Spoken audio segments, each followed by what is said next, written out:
పేరు జై శ్రీనివాస్. నేను ఎన్టీఆర్ నగర్లో 2011లో ఇక్కడ 250 గజాలు కొనడం జరిగింది. అప్పటికే నాకు అది మొత్తం గుంతలాగా ఉండే ప్లాటు జీసాన్ తోటి కొనుక్కున్నా. నాకు ఆ కొనడము ఆ కట్టడం మొత్తం కలిసి 11 లక్షల పైనే అయింది. ఆ రోజు ఇదంతా అడవి ఎన్టీఆర్ నగర్లో సేలింగంపల్లి ఏరియాలో ఎన్టీఆర్ నగర్ అన్నమాట. గోపన్పల్లి సైడ్ ఉంటుంది ఎన్టీఆర్ నగరు. నేను ఆ రోజుల్లో మరి ఇల్లు అంజనగర్లో అమ్ముకొని పొలాలు అమ్ముకొని ఈరోజు ఎన్టీఆర్ నగర్లో మెయిన్ రోడ్కు కొనడం జరిగింది. ఈస్ట్ ఫేసు అది కొననీకే చేత కాకపోతే ఇంకొకరిని కూడా కలుపుకున్నా. వాళ్ళది ఇంకొక ప్లాట్ కూడా లోపల కూడా ఉండే, వాళ్ళ ప్లాట్ గుంజుకునడం జరిగింది. నా ప్లాట్ కూడా గుంజుకోవడం జరిగింది. నా మీద దాడి చేయడం, రాత్రి 12-11 గంటలకు కూడా దాడి చేయడము, ఇదంతా చేయించడం, రౌడీజం చేసి ఈరోజు అల్లంకొల్లం చేసి నన్ను రోడ్డు పాలు చేసిన గంగాధర్ కార్పొరేటర్ బీజేపీ నుంచి. ఇది మరి ఆ రోజు మన వైఎస్ రాజశేఖర్ ఉన్నప్పుడు, ముఖ్యమంత్రి ఉన్నప్పుడు, మన అన్న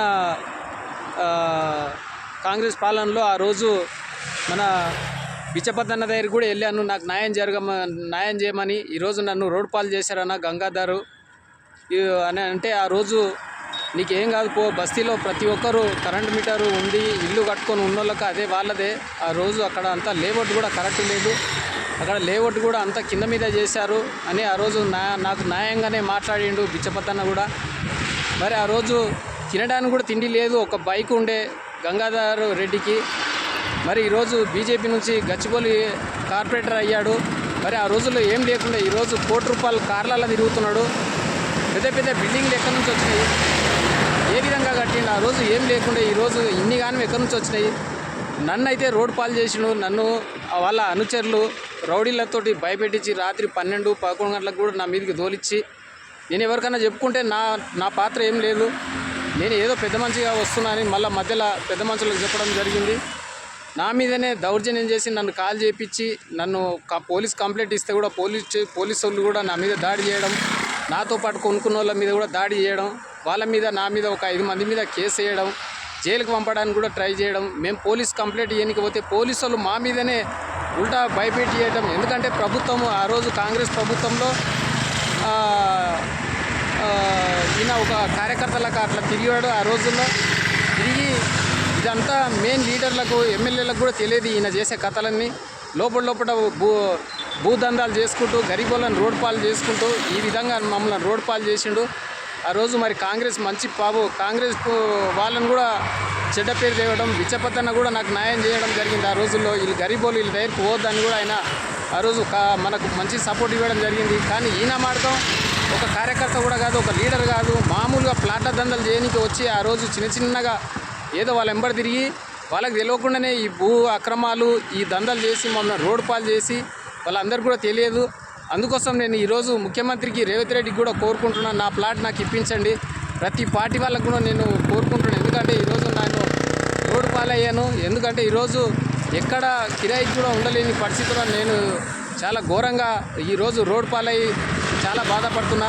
కోర్టుకు పోదామని కోర్టులో కేసు వేస్తే కూడా లాయర్లను కూడా కొనిపాడేస్తూ ఉన్నాడు. మరి ఈ విధంగా ఎంతమందికి అంటే మేము లాయర్లను పెట్టాలి, ఎంతమందికి అంటే కొంటా ఉంటాడు. ఈరోజు లాయర్లు కూడా నా తరపు నుంచి కూడా వాదన చేస్తలేరు, జడ్జి దాకా కూడా తీసుకుపోతలేరు. ఎందుకంటే మధ్యలోనే మేము లాయర్ని పెట్టంగానే ఒక 10-15 రోజులకే మళ్ళీ లాయర్ కూడా ₹1,00,000 1,50,000 ఇచ్చి లాయర్లను కూడా కొనిపాడేస్తూ ఉంటే నేను మరి ఎవరికి చెప్పుకోవాలి? నిన్న కూడా టౌన్ ప్లాన్ వాళ్ళకి కూడా నేను కంప్లైంట్ ఇచ్చాను, నా ప్లాట్ నాకు ఇప్పించండి సార్ అని కూడా నేను మున్సిపల్ వాళ్ళకు కూడా కోరడం జరిగింది. పేపర్ వాళ్ళకు కూడా ప్రతి ఒక్కరు కూడా ఇవ్వడం జరిగింది. ఇది మనకు ఈ వీడియో రేవంత్ రెడ్డి గారు చూసి నాకు న్యాయం చేయాలని కోరుతున్నాను. ఎందుకంటే ఈరోజు మీరు ప్రతి ఒక్కరికి న్యాయం చేస్తారు, నాకు బాగా తెలుసు. ప్రతి ఒక్కరికి న్యాయం చేస్తారని కూడా మీ ప్రభుత్వం మంచిగానే పరిపాలన ఉన్నది, ప్రతి ఒక్కరికి న్యాయం చేస్తారని ఆ భరోసాతోటి నేను రేవంత్ రెడ్డి గారు కూడా కోరుతూ ఉన్నా.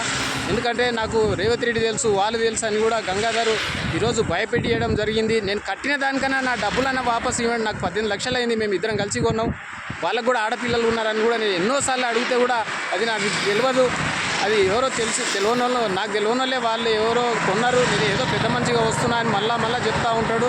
మళ్ళీ ఏమైనా కంప్లైంట్ ఇస్తామంటే మళ్ళీ మధ్యలో వస్తూ ఉంటాడు. ఇట్లా ఈ విధంగా మమ్మల్ని హింసలు పెట్టి ఈరోజు దాదాపు అంటే 10 సంవత్సరాలు 11-12 సంవత్సరాలు అవుతుంది. ఇదే విధంగా లాయర్లను పెడితే లాయర్లను కొనేస్తూ ఉన్నారు. కొరిస్తుండు. ఈ విధంగా నన్ను చిత్రహింసలు పెట్టి లోపల ఇవన్నీ దందాలు చేస్తూ ఉన్నాడు. మళ్ళీ ఏం తెలియనట్టు ఎవరైనా అడిగితే నాకు తెలియదు, ఇదంతా నేను ఏదో పెద్ద మంచిగా వస్తున్నా అంటాడు. వాళ్ళ డాక్యుమెంట్లే కరెక్ట్ ఉంది అంటాడు. ఇక్కడనేమో ఏ డాక్యుమెంట్లు కరెక్ట్ లేవు. ఇక్కడ ఆ రోజుల్లో ఇక్కడ మొత్తము లేబట్నే కింద మీద చేస్తారు. ఎవరైతే కట్టుకొని ఉన్నారో వాళ్ళదే ప్లాట్ అని కూడా ఆ రోజు బిచ్చపద్దన్న ప్రతి ఒక్కరికి పేదవాళ్ళకు సపోర్ట్గానే మాట్లాడిండు. అందరం కూడా బాగానే ఉన్నాం. కానీ ఈయన వచ్చిన కాడ నుంచే ఈ విధంగా మమ్మల్ని బాధ పెట్టి ఈరోజు మేము ఏం చేయలేకపోతున్నాం. ఇవ్వాలని నేను రోడ్ పాలయ్యాను.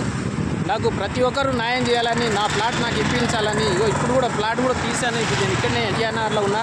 చూడండి నా ప్లాట్ ఏ విధంగా కడుతుండో. నా రూమ్లన్నీ కూలగొట్టి నా కరెంట్ మీటర్లన్నీ ధ్వంసం చేసి ఈరోజు నా కరెంట్ మీటర్లు కూడా నా పేరు మీద ఉన్నాయి. అవన్నీ ఎక్కడనో కరెంట్ మీటర్లని పాడేసి నా రూమ్లని ఇరగొట్టేసి ఈరోజు చూడండి ఏ విధంగా కడుతున్నారో చూడండి. నాకు ప్రతి ఒక్కరు న్యాయం చేయాలని, అధికారులు న్యాయం చేయాలని, టౌన్ ప్లాన్ వాళ్ళకి కూడా కంప్లైంట్ నిన్న ఇచ్చాను. పేపర్ స్టేట్మెంట్ కూడా ప్రతి ఒక్కరు పేపర్ వాళ్ళకి కూడా ఇచ్చాను. నాకు ప్రతి ఒక్కరు న్యాయం చేయాలని కోరుకుంటున్నా. ముఖ్యమంత్రికి కూడా కోరుకుంటున్నాను. నా ప్లాట్ నాకు ఇప్పియాలని, నాకు న్యాయం చేయాలని ప్రతి ఒక్కరికి కోరుతున్నా. ధన్యవాదాలు. కడుతుండో చూడండి, ఎట్లా కడుతుండో, ఎట్లా భయపెట్టించండి కడుతుండో. కార్పొరేటర్ అయినాక ఎట్లా అవన్నీ నడిపించుకుంటుండో చూడండి. సెటర్లు ఎట్లా కడుతుండో, ఎట్లా ఊళ్ళో తెంగిన అన్నీ చూడండి. ఇట్లా ఉంది పరిస్థితి. ఏ విధంగా నడుస్తుంది కథ, ఏ విధంగా చూడండి ఎట్లా దౌర్జన్యం ఉందో, ఎట్లా నడుస్తుంది, ఎట్లా నడిపిస్తుందో చూడండి కథ.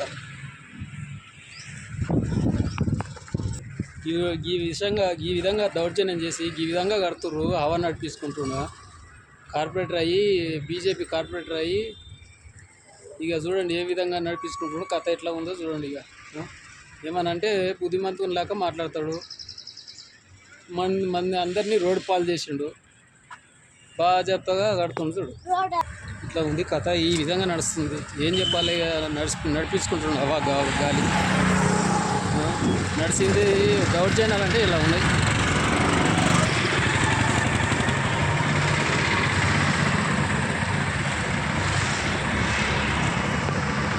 అట్లు నా పేరు జె శ్రీనివాస్. నేను దాదాపు 2011లో కొన్నాను. నేను నాతో పాటు ఇద్దరిని కలుపుకొని కొన్నాను. మరి ఈరోజు రోడ్ మీద పడే పరిస్థితి అయింది. ఇక్కడ మన బీజేపీ కార్పొరేటర్ గంగాధర్ రెడ్డి గారు నన్ను బలవంతంగా గుండాలను తన అనుచరులను కలిపి తోలిచి మమ్మల్ని ఇల్లు కాల్ చేయడం జరిగింది దౌర్జన్యంతో. మేము ఈరోజు రోడ్ పాలైనాము. మా ఇళ్ళని పడగొట్టేసి మా కరెంట్ మీటర్లు నా పేరు మీద ఉండే కరెంట్ మీటర్లు కూడా తీసేసి నా ఇళ్ళని కూడా పడగొట్టేసేసి దౌర్జన్యంగా ఇప్పుడు చూడండి ఏ విధంగా కడుతుండో. 2011లో కట్టిన ఇది. 2011లో కట్టిన నేను ఖాళీ స్థలం ఉండే జీసాన్ అనే వ్యక్తితోటి కొన్నాను నేను. ఎన్టీఆర్ నగర్ ఇది 11 లక్షలు అయింది మొత్తం కొనుడు కట్టుడు. మేమిద్దరం కలిసి కొన్నాము. నాతో పాటు ఇంకొకరిని కలుపుకొని కొన్నాను. ఈరోజు నన్ను తన అనుచరులు గుండాలను పంపించి నన్ను దాడి చేసి నా మీద పోలీస్ కంప్లైంట్ ఇచ్చి మాకు న్యాయం జరగకుండా మాకు రోడ్డు పాలు చేసి, అప్పుడు కాంగ్రెస్ ప్రభుత్వం ఉండే వైఎస్ రాజశేఖర హయాంలో దానిలో తిరుక్కుంటూ ముఖ్యమంత్రి వైఎస్ రాజశేఖర ఉన్నప్పుడు బిచ్చపతి ఎమ్మెల్యే దగ్గర కూడా పోయాను. నన్ను ఇట్లా రోడ్డు పాలు చేసాడని కూడా చెప్పుకున్నాను.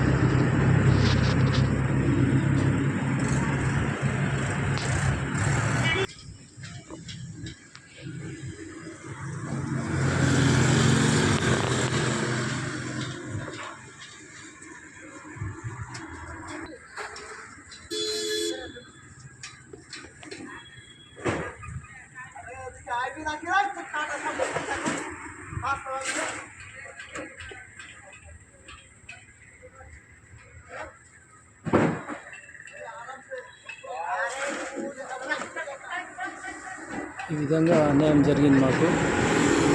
ఎమ్మెల్యే దగ్గర కూడా వెళ్ళాము. బిచ్చపతి అన్న దగ్గర పోతే కూడా మాకు న్యాయం చేసిండు. ఉండిపోయాం కదా అందులోనే అని బిచ్చపతి అన్న కూడా చెప్పిండు ఆ రోజు ఎమ్మెల్యేగా ఉండే.